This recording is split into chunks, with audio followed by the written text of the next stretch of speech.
সর্ষে কাঁচা লঙ্কা পেস্ট দিয়ে দিচ্ছি, লবণ দিয়ে দিলাম, সামান্য একটু মিষ্টি। নামার আগে দিয়ে দিচ্ছি একটু কাঁচা সর্ষে তেল। সর্ষে বাটা যে কোনো রেসিপিতে নামার আগে একটু সর্ষের তেল দেবেন, খেতে ভালো লাগবে।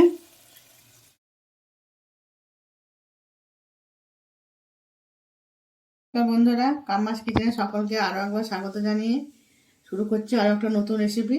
আপনাদের সামনে আজকে নিয়ে এসেছি ঢ্যাঁড়স। দেখুন, ঢ্যাঁড়সে আজকে ঝাল করে আমি দেখাবো।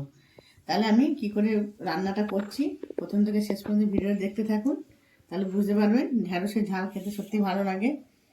প্রথমে আমি ঢ্যাঁড়সটা কেটে নিচ্ছি।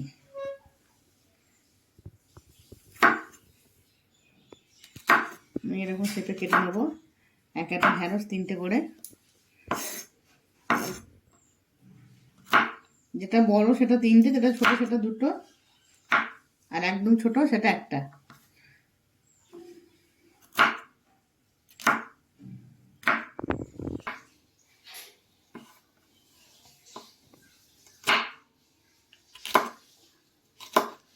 এটা চাইলে কেউ যদি ভাবেন যে আমি আলু দেবো, এটা আলু দিয়েও করতে পারেন। আমি আজকে আলু দেবো না, এটা শুধুই বানাবো।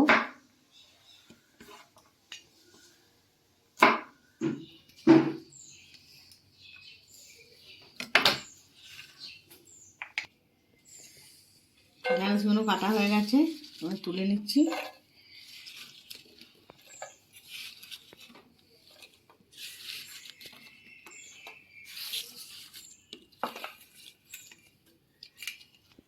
আমি ঢ্যাঁড়সের ঝালটা পেঁয়াজ দিয়ে বানাবো, সেই জন্য কেটে নিচ্ছি পেঁয়াজ।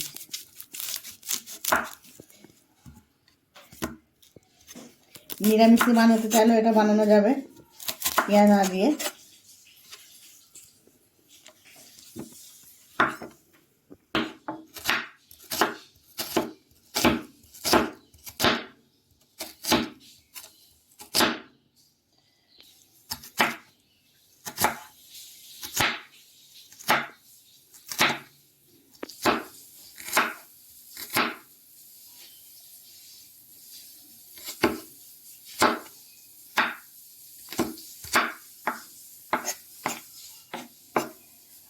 গোটা পেঁয়াজটা যেটা নিয়েছিলাম আমি হাফ দিলাম, হাফ আর লাগবে না।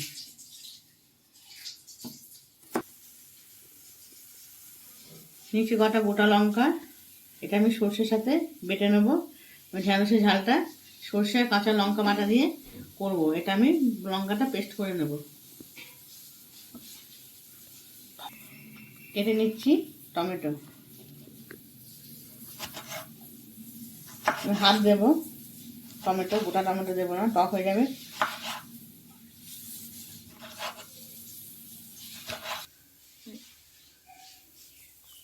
সর্ষে আর কাঁচা লঙ্কা একসাথে বেটে নিচ্ছি।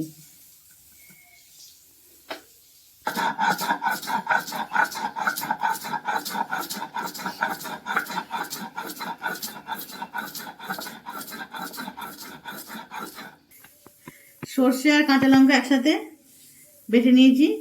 চলুন তাহলে আমার রান্নাটা আমি শুরু করে দিচ্ছি, আপনারা দেখতে থাকুন। বসিয়ে দিলাম কড়াই, কড়াইটা গরম হয়ে গেছে, একটু তেল দিয়েছি আর একটু লাগবে। রান্নাটা সর্ষের তেলে করব।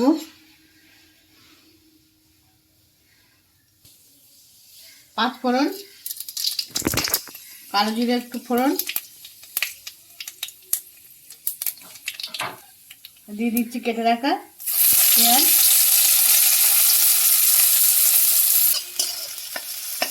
পেঁয়াজটা বেশি ভাজবো না, অল্প ভেজে নিয়ে দিয়ে দেবো ঢ্যাঁড়স। এবার ঢ্যাঁড়স আর পেঁয়াজ একসাথে ভাজবো।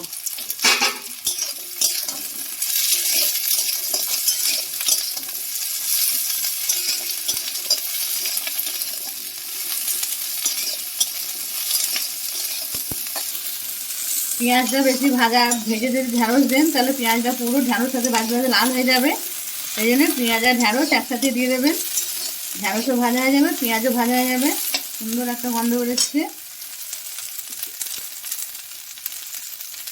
আমার এই রেসিপিগুলো কারো যদি ভালো লেগে থাকে লাইক শেয়ার অবশ্যই করবেন, কমেন্ট করতে ভুলবেন না।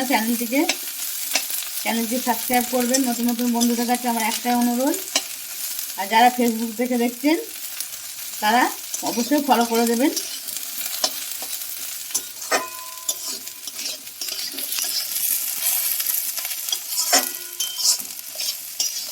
যেসব পুরনো বন্ধুরা আমার চ্যানেলটিকে সাবস্ক্রাইব করেছেন তাদের কাছে আমার বারবার অসংখ্য ধন্যবাদ।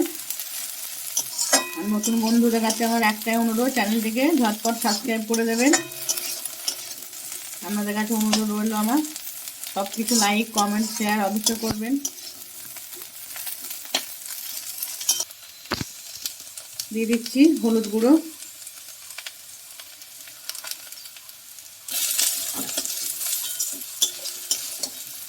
এই হলুদটা ভালো করে একটু ঢ্যাঁড়সের সাথে তেলে একটু ভালো করে নেড়ে নেবেন, তাহলে হলুদের গন্ধটা আসবে না।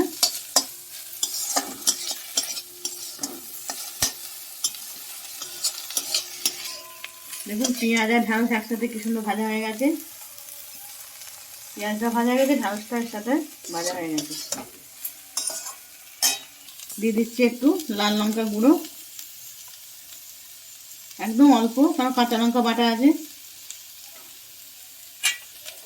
দিয়ে দিচ্ছি কুচি রাখা টমেটো, সর্ষে কাঁচা লঙ্কা পেস্ট, দিয়ে দিচ্ছি লবণ, দিয়ে দিলাম সামান্য একটু মিষ্টি চিনি। এটা ভালো করে আমি একটু কষিয়ে নেবো। বেশি কষানো যাবে না, কারণ এটা সর্ষে বাটা, বেশি কষানো তেতো হয়ে যাবে।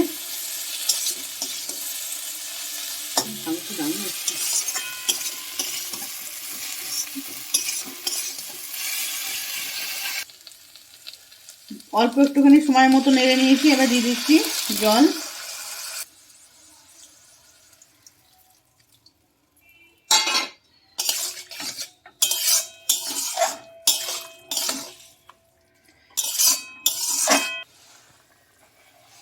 দিয়ে দিলাম অল্প পরিমাণ জল, বেশি না, কারণ ঢ্যাঁড়স একদম নরম হয়ে গেছে। এবার দিয়ে দিলাম ঢাকা, ফিরে আসছি 10 মিনিট পর। ফিরে এলাম 10 মিনিট পর। দারুণ কালার হয়েছে।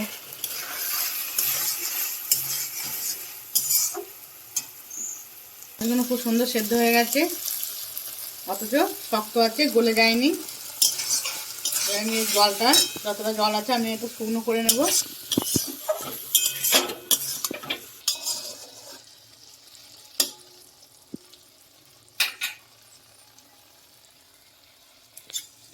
নামার আগে দিয়ে দিচ্ছি একটু কাঁচা সর্ষে তেল।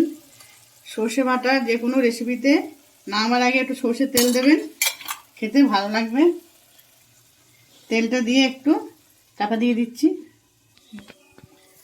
ফিরে এলাম 2-3 মিনিট পর। দেখুন পুরো শুকনো হয়ে গেছে।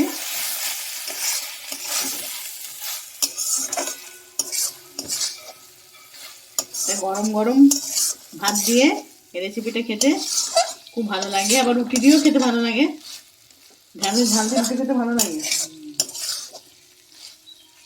এবং তাহলে আমি এটা নামিয়ে নিচ্ছি, হয়ে গেছে।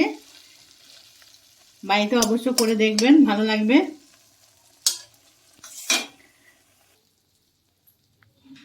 আমি ঢেলে নিচ্ছি।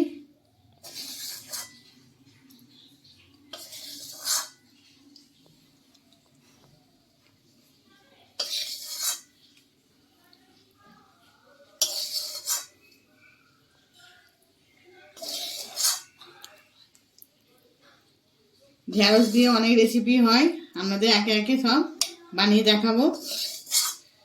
এই তো আবার গরমকাল করছে, ঢ্যাঁড়স খাওয়ার দিন। রেসিপিটা আপনাদের কেমন লাগলো আমাকে অবশ্যই জানাবেন, চ্যানেলটিকে সাবস্ক্রাইব করে দেবেন। তাহলে আমার রান্নার রেসিপিটা হয়ে গেল। আবার পরবর্তী রেসিপি নিয়ে আসছি আপনাদের সামনে। তার জন্যে সাবস্ক্রাইব করার সঙ্গে সঙ্গে চ্যানেলটিকে পাশের ঘন্টিটা ক্লিক করে দেবেন সাবস্ক্রাইব করার সঙ্গে সঙ্গে, তাহলে নোটিফিকেশন আপনার চ্যানেলে আগে আসবে। ভালো থাকবেন, সুস্থ থাকবেন।